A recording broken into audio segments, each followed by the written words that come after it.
All right. Find my spot. Fix my cables. We're good to go. All right. Hi, everybody. Welcome to Tundra Fight School. My name is Tundra. This is my game. And yeah, today we're talking what? Devlog on elbows? Dun-dun-dun-dun-dun-dun. And maybe grips, some finger stuff. All right, let's start there. So I've got this ball tossing machine set up. And we're going to talk about grabbing stuff with physics fingers in VR and like how it kind of sucks.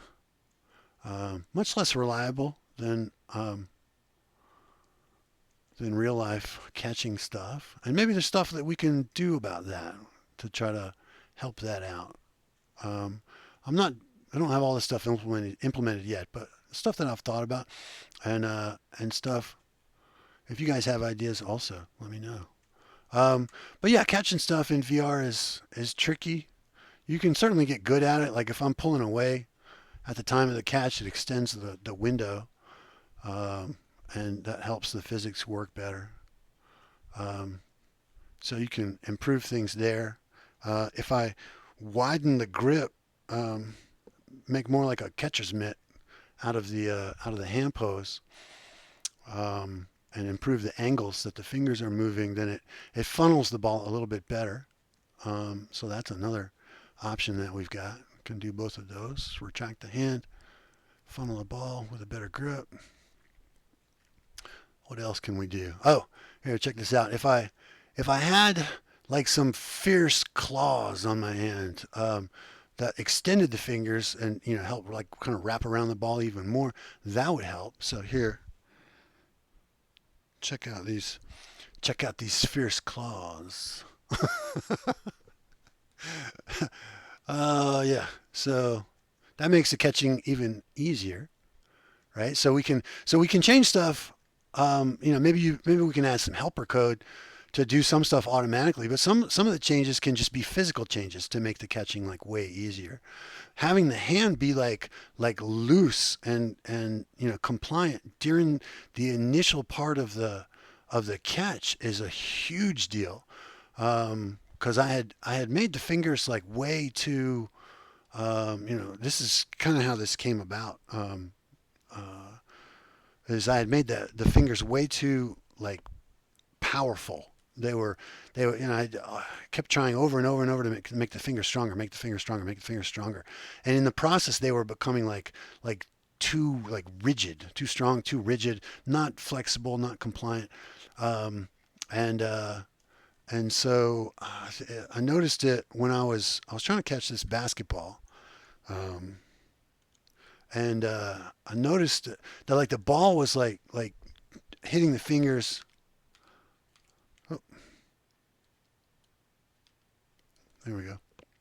The ball was hitting the fingers and like ejecting, like it was bouncing off a brick wall or something.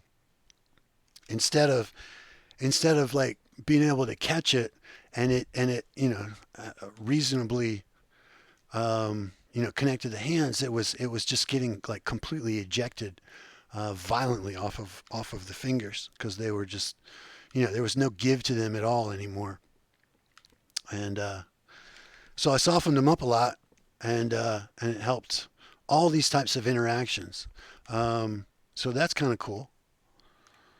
And the fingers were softer like this before I started using the temporal solver. Back when I was using the projected solver, you get like softer interactions just because the solver is a little sloppier.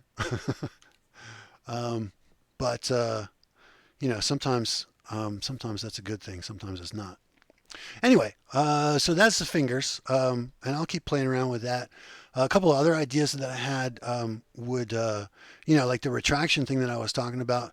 Perhaps you could add some helper code that kind of automated a little bit of like a little bit of pullback when you took a force on the palm or something like that, or maybe you could add some helper code that detects the force on the palm. It kind of like when muscles contract when they take a hit. They sometimes they cramp or contract. Maybe that's actually a part of grabbing um, grabbing things is when the palm gets slapped like that by an object. Maybe there's like an automatic involuntary finger closure that goes along with that kind of stuff. Anyway, something to think about. If you guys have other ideas about how we can improve physics finger gripping, put them in the comments or come by the Discord and let's have a chat about it. See if we can't make this work even better. What else? Maybe some elbows. I've been playing around with the elbow code. I wanted to kind of like tweak it out a little bit and get it working. I noticed a couple of the elbow positions were a little bit off. And so I got back into my elbow code. I was also thinking about like overhauling it and doing like a completely different system. Like right now, it's a lot of just easy math. I don't use like an iterative solver to do the elbow IK. I don't use like a huge data set of positions or anything. But I was thinking about maybe incorporating something like vector fields or something into it and kind of change the way that I do it.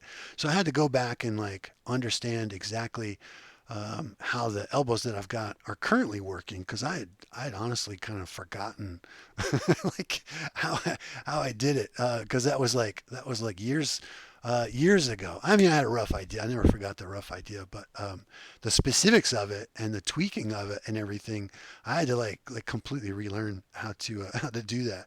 And I'm really happy with how it works. It's a really cool system. If you guys are interested in some of that secret sauce, if you like the TFS elbows, as opposed to like other elbows that are out there, then let me know and maybe I'll do a video that kind of goes into more detail about that elbow secret sauce. It's pretty slick and it's pretty simple as well. Anyway, so here I'll show them off.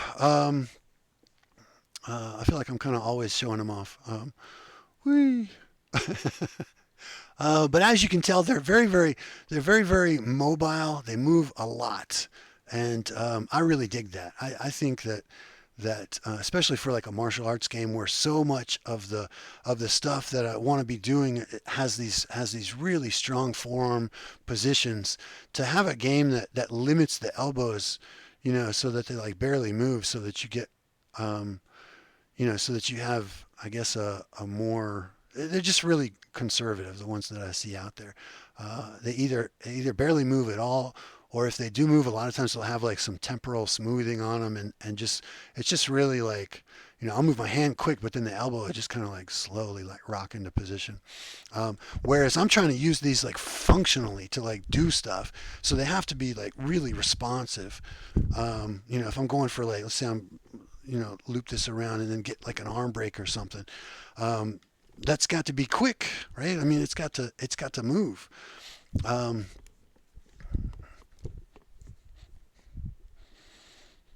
so you want to be able to like manipulate. So let's say we're playing with pointy stick here, and I want to be able to manipulate him.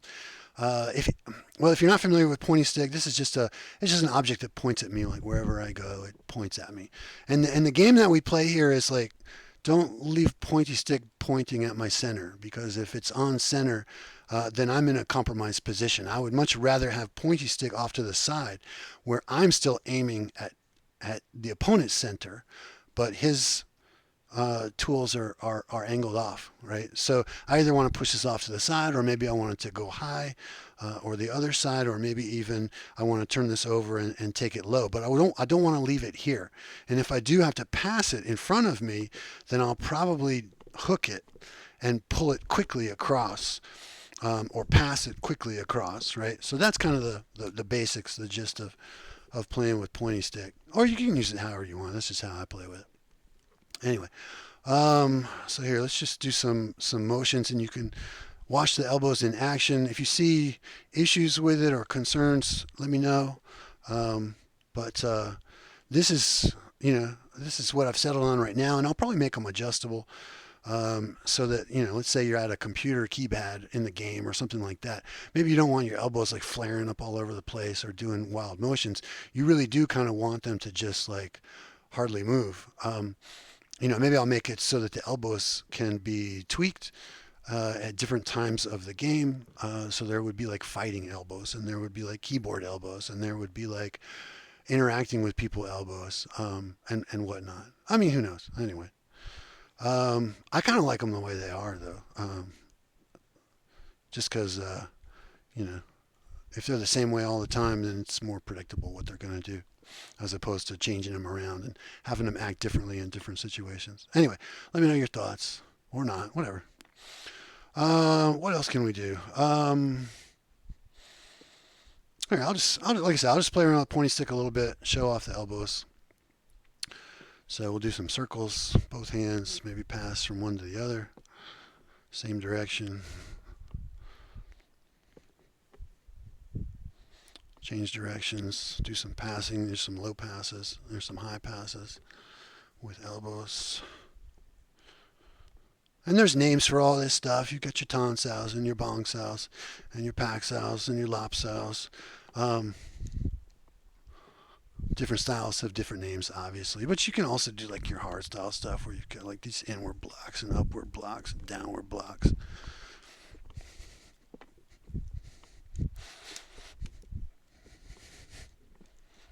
All good stuff. Here, let's play with the dummy a little bit, actually. So the dummy, see if I can get the camera in a good position.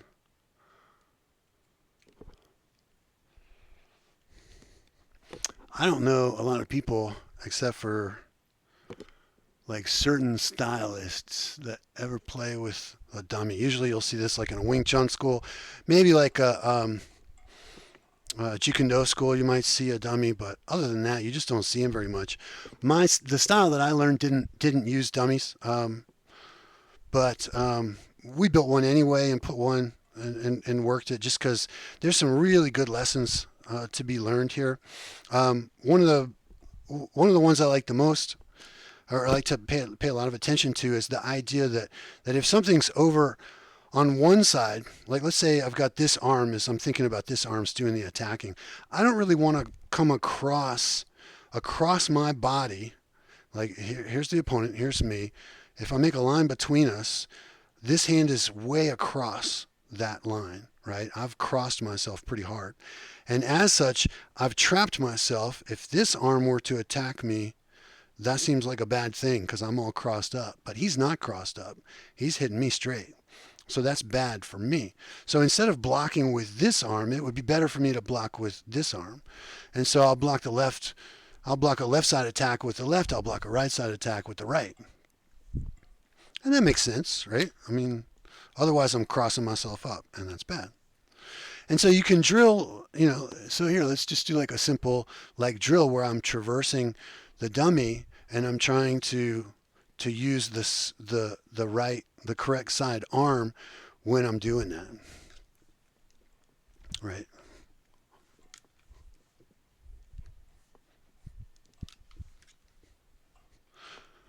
So, and when I'm hitting these arms, or when I'm going around these, so maybe I'm blocking the arm with like a block, or maybe I'm punching into the dummy or palm striking into the dummy, right? I'm probably going to ride this arm, use it as a guide to guide me to the target, right? And at the same time, if I'm riding down this arm, still got my catcher's mitt gloves on. There we go. So if I'm riding down this arm, I'm also effectively blocking it to some degree, right? It's a simultaneous like block and hit. So that's kind of cool.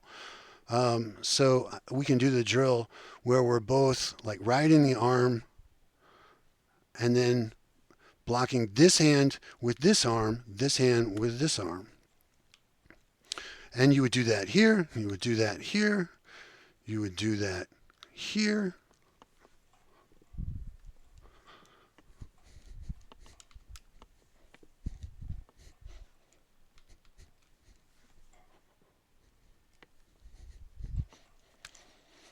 And if I go all the way to the outside, like this, to me, seems like the ideal position that I would want to be in, where I've got him all the way across and I've got direct access to his center, but he doesn't have any obstacles to put in the way.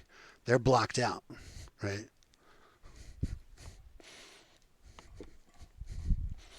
Good luck getting there, though.